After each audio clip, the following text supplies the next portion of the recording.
guys, welcome back to my story part 7. So on that day, my uncle's wife requested that I skip my school lesson since I hadn't been attending school regularly. I was unaware that the school no longer rings the bell at 2 p.m. but instead at 4:30 p.m.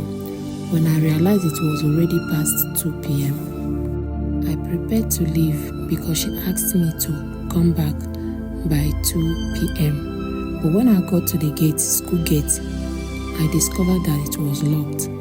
So I went to the principal's office to let him know that I wouldn't be attending the lesson, that my auntie, which was my uncle's wife, told me to come home by 2. He got angry and told me if I leave the school, he would give the money he had used to pay for my senior WAEC to someone else. I tried to explain to him that if I didn't go home, my uncle's wife would kill me. But he was firm in his decision. He said that a lot of people didn't have money for the WAEC examination, but he chose me among them. I had no choice but to participate in the lesson class. When I got home after school, she asked her 3-year-old daughter to open the door for me. As I entered the house, she was sitting in the living room with her baby on her lap. I greeted her, but she did not respond. She was upset with me for not obeying her. I went to my room and grabbed a book where I had written down the phone numbers of all my uncles, and I changed my school uniform to my home outfit. I was still in my room when she called me to come to the living room. Immediately I entered, she locked the door of the living room. Then she sat on the couch and started questioning why I had disobeyed her. I explained that the gate was locked and could not be opened for anyone. I didn't tell her the principal paid for my WAEC. If not, she would have prevented me from going to school, and there was nothing anyone could do about it. She requested that I kneel down and raise my hands, which I obeyed.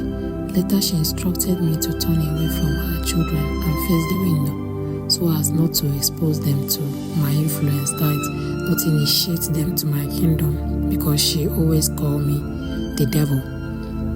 While she went inside to get her baby's medicine, I attempted to escape the living room, but she caught me before I could unlock the door.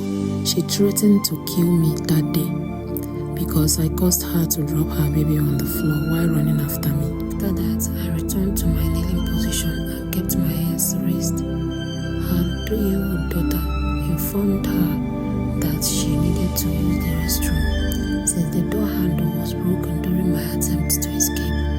The woman instructed her daughter to urinate on the living room floor. I suggested that the door could still be opened if she positioned the broken handle correctly, but she insisted that I had damaged it beyond repair. Her daughter was like a mirror image of her. She enjoyed watching her mom touch on me, so she continued telling her mom that she needed to pee every now and then, and her mom would repeatedly encourage her to urinate on the living room floor.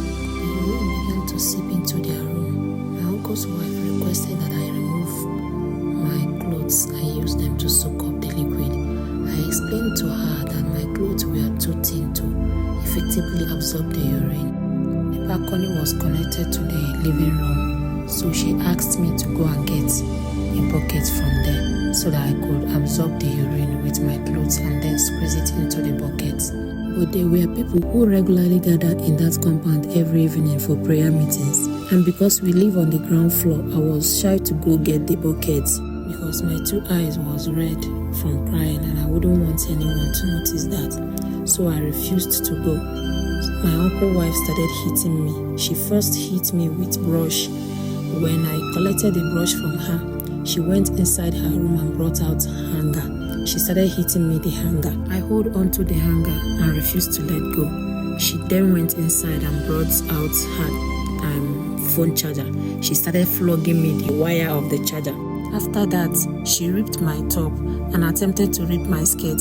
I grabbed her hand and explained that she couldn't tear my skirt because she didn't buy it for me, that she had torn the one she bought for me. Then she went to her room and brought out her iron belt and started striking me with it. That was when I started feeling weak and told her that I didn't eat in the morning before I left for school, that if she continued hitting me, that I could faint.